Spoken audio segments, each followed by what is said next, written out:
Jessica Jones, Episode 9, aka The Sin Bin, is the first episode that I have seen twice before doing one of these videos. First saw this episode 2 days ago, but then I had to go to work, and then I was all busy all day yesterday, so today I sat down to do this video a while ago, and I decided I needed to refreshen up a bit, so I watched the episode again, and now here we are. And I gotta say, I claimed episode 7 would be one of my favorites, but this one, episode 9, is also probably going to be one of my favorites. This is a really good episode. And what it does is, I've been talking about how Jessica constantly toes the line between hero and just kind of crazy vigilante that might need to be stopped. In this is the episode that she really gets to that breaking point. Because, spoilers, again, if you haven't seen the episode, you might not want to watch this. This is the episode where Jessica has Kilgrave in her custody. She has him as her prisoner, and she's got him locked up in a room where his voice, which is the source of his abilities to control people's minds, can't be heard by anyone outside of the room, but there are microphones so we can hear what he's saying, but microphones don't work. You can't hear him over a microphone and have him control you. It has to be his actual voice. So she's got him trapped. And the entire episode is about her pushing him and pushing him and pushing him, trying to get him to his breaking point so that he does something on camera that proves everything about him is true. He has the ability to control people's minds, and he's using it to have people do horrible, horrible things. And everyone, a lot of Jessica's friends come into this episode that we haven't seen for a couple episodes here. What's his name? Malcolm is back for the first time in a couple episodes, and it's nice to see he's continuing to work with the people that have been influenced by Kilgrave, that their lives have been ruined by him, and we see his reaction to how Jessica is handling the situation now that she has Kilgrave as her prisoner, and what he wants to do with that. The same thing with Hogarth, the lawyer. She's helping Jessica keep watch, and we get to see Hogarth get pushed to her limit as Kilgrave offers to help her with her divorce stuff. And then we've got Patsy, or Trish, right? Patsy Trish. Is Trish short for Patricia? Is Patsy short for Patricia? Why does this character have two different names?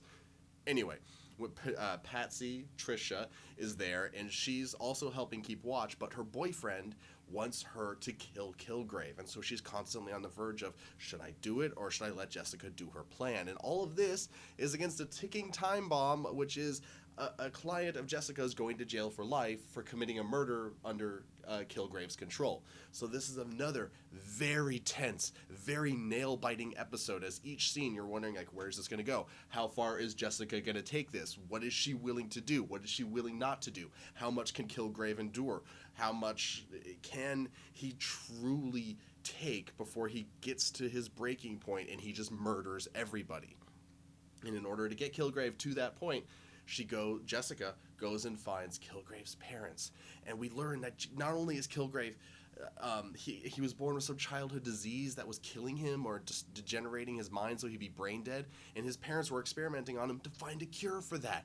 So Kilgrave is the product of his parents experimenting with him in order to save his life. That's just more of those levels. That's just more of that complexity that I'm always talking about. How each episode just builds off of the previous episode so well, and every time it crescendos, and every time you really see like where this is all going, it's worth it. The payoffs for this show are incredible, and the scene where, I mean, again, spoilers, if you haven't seen the episode, don't watch this now. When Kilgrave gets pushed to that extreme and he snaps, is just beautiful, and how horrifying it is. Just the things that he makes people do, and they don't even think about it, and they just do it. This guy is going to be haunting my nightmares for years to come. But the other scene that was really huge for this is when Jessica goes inside the prison, and she's just beating the shit out of him, trying to get him to use his powers on her so that she has the recording of that, and then, he's fucked.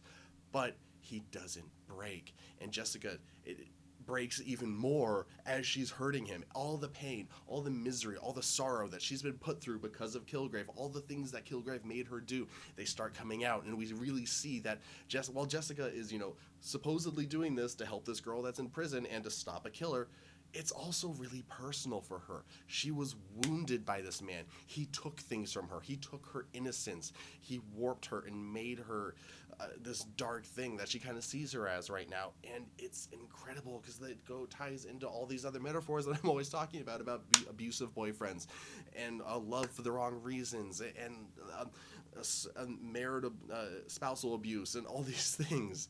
And I know I'm kind of getting hyperbole-ish again here, but that's just because this show is so deep and emotionally arresting that I'm just that tied to what's happening. I feel that connection with Jessica. I feel that connection with Hogarth. I feel that connection with Patsy. All of these characters, I care about them so much, and that is wonderful. This is one of my favorite shows of all time, and I only have 3 episodes. Four. Oh, yay! 4 episodes left, and I really want to get to them because this is getting again because the episode ends, of course, with Kilgrave escaping. And the biggest part of it, actually, I can't believe I almost forgot about this, is Kilgrave's abilities no longer seem to work on Jessica. Now, this could be a ploy, and maybe when Kilgrave told Jessica to let go of his arm and she didn't, maybe he wasn't actually using his powers there to try and lure her into a false sense of comfort so that she gets trapped and then, he's got her. Or maybe the fact that she's been through this, the fact that she was forced to kill someone under Kilgrave's abilities, and all the other things that she did, and all the bullshit romance and the creepy abusive relationship that she was forced to live through with a smile on her face, has somehow made her come out the other side stronger. Like, what doesn't kill us make us stronger? The fact that she's been through this kind of abuse and things before, she's risen above it, and metaphorically she's now better than it, and she can top Kilgrave because his games no longer work on her. That's pretty cool. Here's hoping. Episode 10. Please don't let me down. Let's do this thing.